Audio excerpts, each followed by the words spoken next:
Posture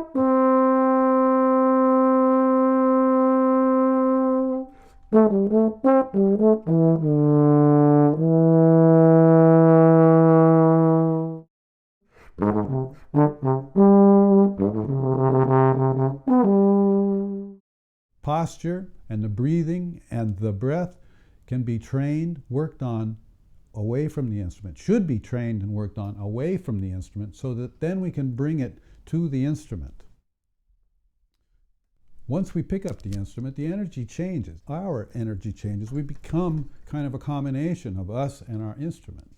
And since we have such a intimate relationship with each other, spending time alone, if you're a serious student, then you're spending hours every day, or a serious student that is pursuing a career as a trombone player, then you're spending a lot of time together. But we also have, like any other relationship, we need to treat her or him well, which means keeping our instrument in shape, keeping it clean, and taking care of the instrument as well as taking care while we play it. Anyway, when we pick up the horn, we have a certain energy that changes.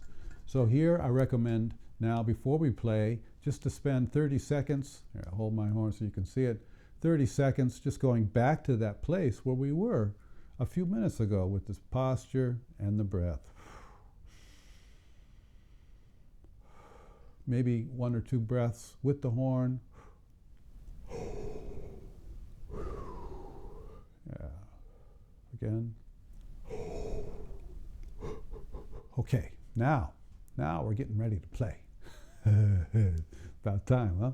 I strongly believe that the first notes that we play in the day should be notes of music.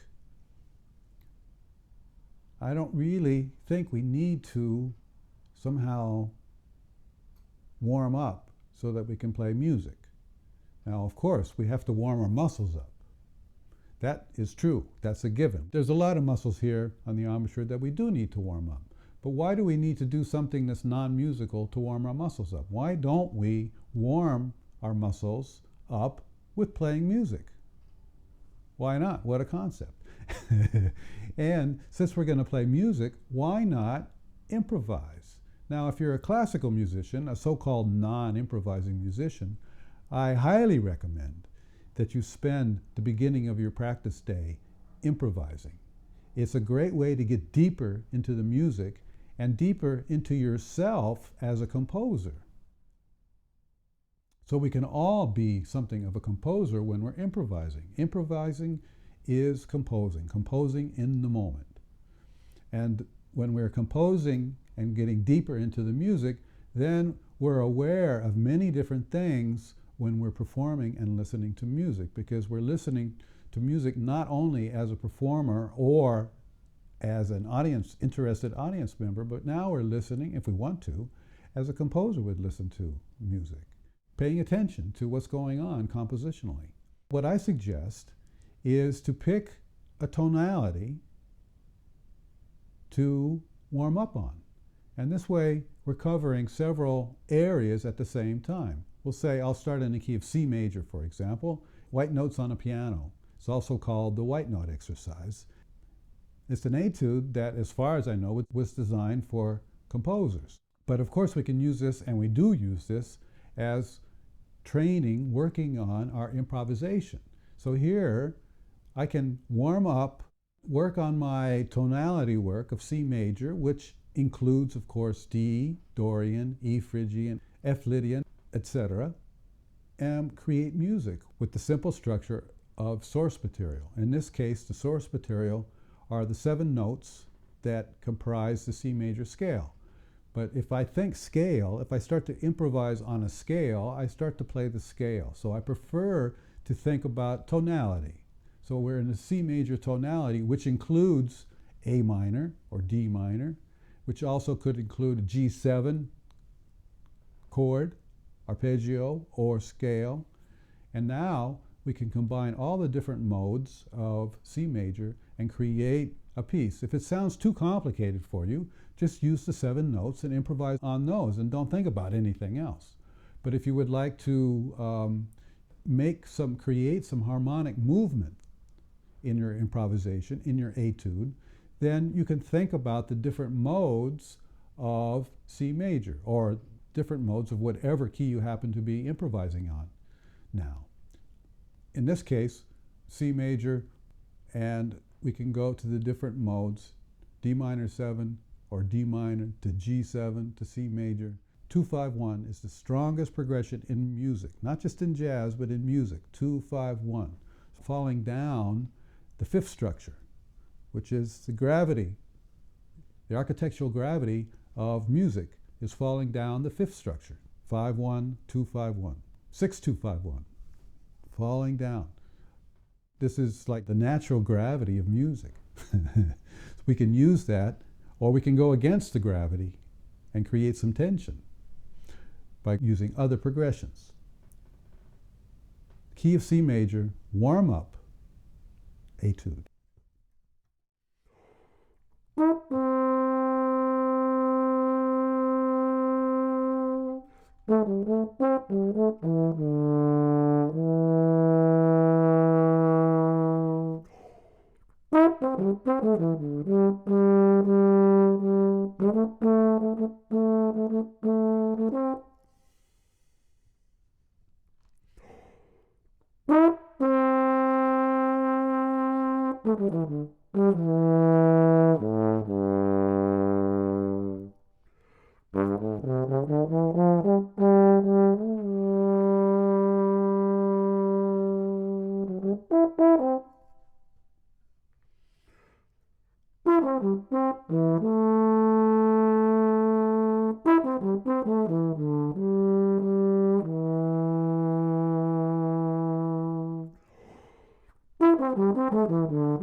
Okay, C major.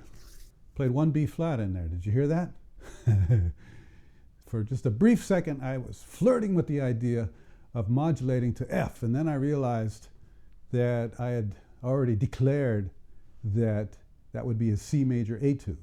If I wasn't demonstrating, I might have modulated to F, because why not?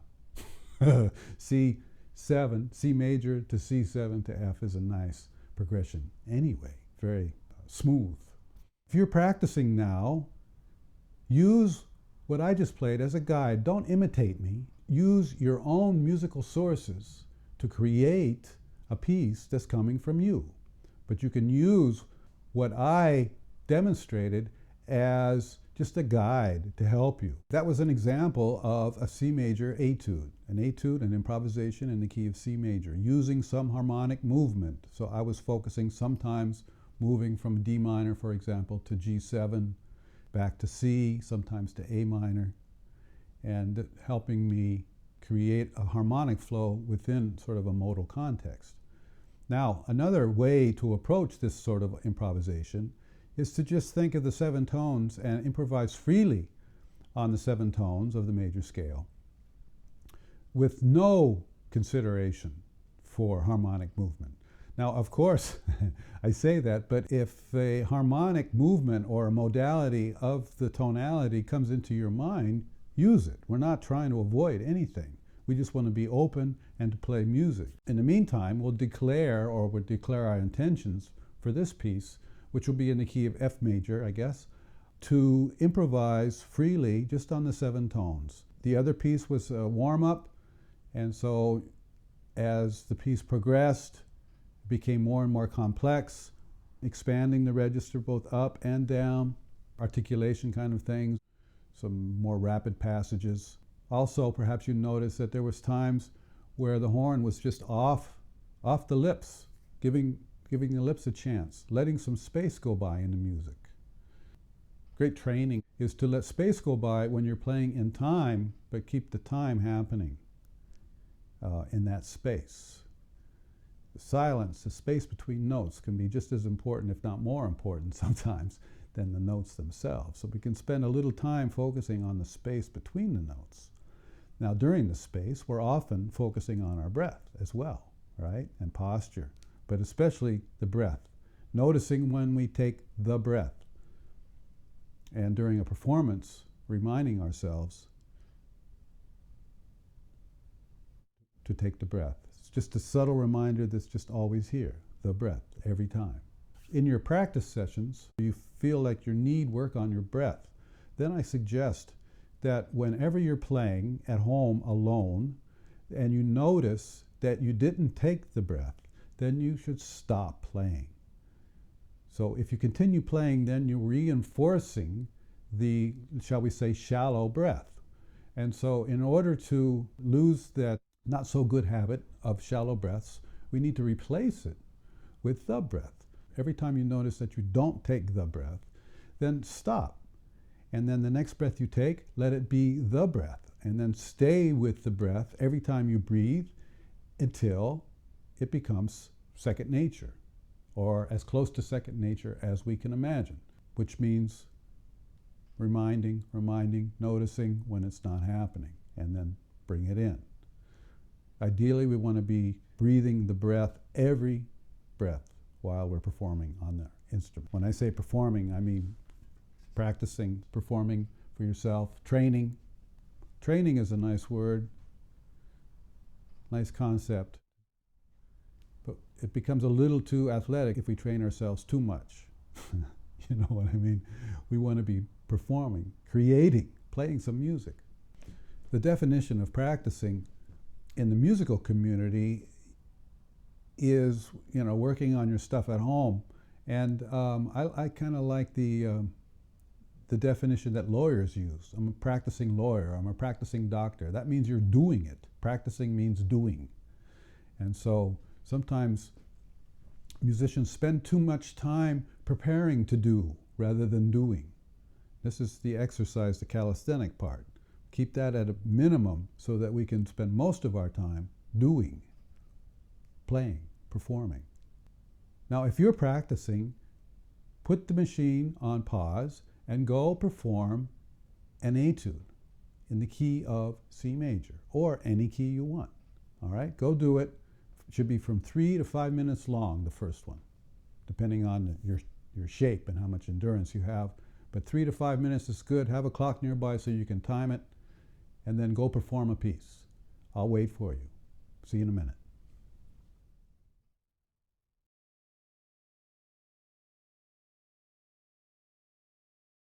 Okay, you're back, right?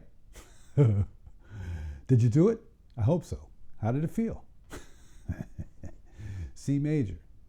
If C major is not comfortable, stay there tomorrow, or stay there today again, and stay there for a while until you become more and more comfortable with that key, and then move on to the next key. Move through the cycle of fourths or the cycle of fifths, or chromatically, it doesn't matter, but you want to hit all the keys. If you are a more intermediate player, you might want to spend a whole week or maybe even a month on a key, but a whole week, and then that means you could go through all 12 keys in 12 weeks. If you're more advanced, 1 key a day or 2 or 3 keys a day. Right now I'm moving to the key of F major. Once all the major tonalities are starting to feel comfortable, then you can move to the minor. And in minor, the most common is the ascending melodic minor in jazz. The most common minor jazz tonality is the ascending melodic minor scale. which is just the major scale with a minor third. The rest of the notes are the same. In classical theory, the ascending melodic minor is not the same as a descending melodic minor. But in this case, the case of jazz, we use it as a tonality and consider it the same, going up and going down. It's the major scale with a minor third, the ascending melodic minor scale. That's another great exercise. One note and everything changes. So anyway, when you feel more comfortable with the major scale, then you would move on to that later. Okay, so here we have Etude number 2 for the day in the key of F major. And I just announce my intentions to do more flexibility work, continue with legato playing, but also some different articulations, sometimes exploring articulations just on one note, but all in the context of the piece, the improvisation, the etude. Etude, what's the definition of etude? An etude is a piece of music designed to enhance one or more techniques. It's a great concept. Etude, a piece of music designed to enhance one or more techniques. Well, this is an improvisational etude.